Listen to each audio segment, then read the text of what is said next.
the question that we are all asking is that who is really the hero in this VAT saga?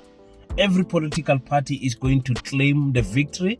Those who took it to court are going to say it's because of us that the financial minister Kotongwane has cracked under this pressure, and it is because of us that he gave it a rethought and retracted his statement about increasing VAT by 0.5% by the 1st of May. So the question is, those caucus that is with the ANC, how many? 11 political parties? Why do they feel that they are the ones who turn this thing around? Herman, Mashaba, Aljama, Actionsa, Bosa, I'm talking about the National Colours Congress, IFP, all of those guys, good party, think that it is because of them. And I want us to listen to their reasoning capacity, why they think it is them, and why they think that whatever they did made sense, because they went into apparently some strict negotiations with an ANC that has a minister that does not have a political mandate. And that's the problem with the ministers of the ANC, the ministers of finance. They don't have a political mandate. They have an economical mandate that sometimes contradict what the ANC is supposedly standing for. So I'm going to play all the videos of the people of the 11 parties that supported the ANC in voting for the fiscals to be passed, but then said to us, no, we are going to convince the ANC if within this period of time, a month, to make sure that the VAT is not increased. So they got what they said they wanted, apparently. But who is to be given the credit honestly? Let's listen to them quickly. Welcome to King Said So, Africa's one land, one language, one currency, one army on King Said So. Africans can unite. Your Pan-Africanist podcast. Enjoy. Mr. Herman Mashaba. The collective efforts of parties that engage the ANC in total good faith. As you have already heard, when South Africans wake up on the 1st of May 2025, Workers' Day, they will pay the same for their goods and services as the day before. This is what Actionsa promised from day one, and it is exactly what this collective here today has delivered. This VAT increase has become a symbol to many South Africans who are heartful and want to see change in their country. Today, we celebrate more than just the scrapping of an unjust tax. The reversal of the VAT increase is a victory that belongs to you, the people of South Africa, and to our maturing multi-party democracy. Let us celebrate that you denied any political party a majority and the power to determine budget unilaterally. Let us celebrate now that because of this, no one party can impose their will on you, the people of our country. Let us celebrate how you spoke out against the VAT increase, how your voice was heard by the parties gathered here today. It is with humility that I acknowledge this achievement was made possible by the political parties before you today, who acted on their wishes, unlike those within the GNU who merely claim to fight for you. The parties gathered here today have worked together, both inside and outside the GNU, in the best interest of the South African people.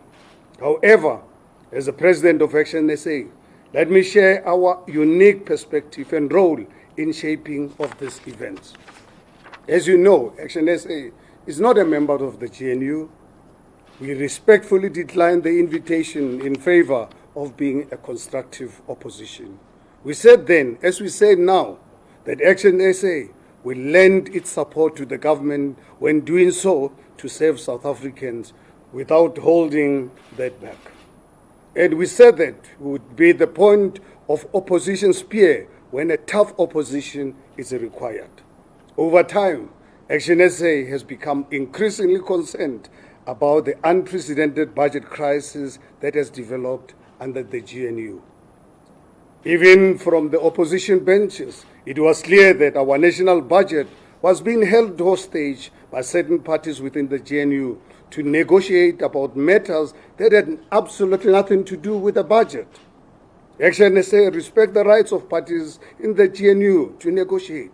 This is, after all, a cornerstone of a healthy coalition. However, one thing must be made clear. At no point can South Africans or their democratic institution be asked to pay for cheap political point-scoring aspirations. As the famous African proverb says, when the elephant fights, it is the grass that suffers. The uncertainty of this budget crisis took place at a time when our markets were already reacting to tariff imposed against our country, while municipalities were meant to be consulting citizens about how budgets would be used for their service delivery. From day one, Actionsa's decision to intervene was based on resolving this crisis and removing the VAT increase and no other consideration. There have been no discussion about joining the GNU. There have been no position promised to Actionsa. There have been no position sought by Actionsa, and that's important to note.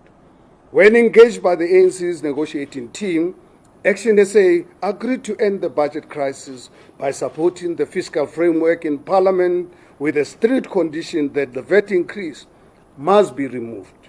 On this was not negotiable. As ventilated in court papers on Tuesday, the VAT Act of 1991 prescribed that VAT would increase on the 1st of May 2025, irrespective of what transpired in Parliament. This was never a dispute. Parliament effectively had two choices to avoid this. Either amend the framework as proposed by the DA, EFF and MK. That would have set the already delayed budget back months with the imminent 1 May VAT increase. Or, alternatively, pass the framework and work alongside other parties to find revenue alternatives to the 13.5 billion arising from the 0.5% VAT decrease. Actionsa chose the latter as the adopted by Parliament. In simple terms, Actionsa rejected the budget as long as the VAT increase remained in place. Today, our position has been vindicated. Despite this, what follows was a deliberate and well-funded misinformation campaign that misled you, the South African people, falsely claiming that Actionsa supported a VAT increase. While some continue to play politics, Actionsa made extensive submissions of revenue alternatives to the finance minister and began a series of engagements with the ANC and other parties. During these engagements, both parties publicly committed to a VAT reversal before the 1st of May 2025. Today, we have witnessed that our objective has become a reality. There will be no VAT increase, not because of any court case that opportunistic parties now seek to falsely claim credit for, but because of principled, good faith negotiations grounded in substance rather than extortionist, unpatriotic and shamelessly dishonest politicians. It is highly appropriate for me to acknowledge the ANC and the Finance Minister for their role in our negotiations. Our engagements were conducted in total good faith, with maturity, with the best interest of the people of the country in mind. Nobody attempted to mislead or dupe anyone else, as claimed in some media circles. There was an absolute focus on the budget and nothing else. Let it be clear, the reversal of this VAT increase was not achieved by the parties that were in court on Tuesday. The VAT reversal was achieved by political parties that were willing to put their differences aside and demonstrate the maturity required to find an alternative to a VAT increase. These parties adopted a fiscal framework with the strict condition that a 30-day period would be used to assess revenue alternative to a VAT increase. During this period, we actively participated in submitting alternatives around which engagements were held to explore their viability. The announcement by the Minister this morning and this press conference takes place within the context of that process. It is indeed quite bizarre that opposition parties outside the GNU had to step in and negotiate what a particular political party inside the GNU preferred to pursue through the courts. What bizarre. That is a matter for the GNU to address, not a concern for Action SA. Ultimately, the coalition future of South Africa is based upon political parties with majorities having to work together to achieve positive outcomes for the South African people. As many of you will recall, Action SA used to adopt a position of defining itself against other parties, declaring which parties we would work and wouldn't work with. We have matured since then. We have come to realize that in a world of coalition politics, Action SA must be willing to work with the political parties that can best serve the South African people.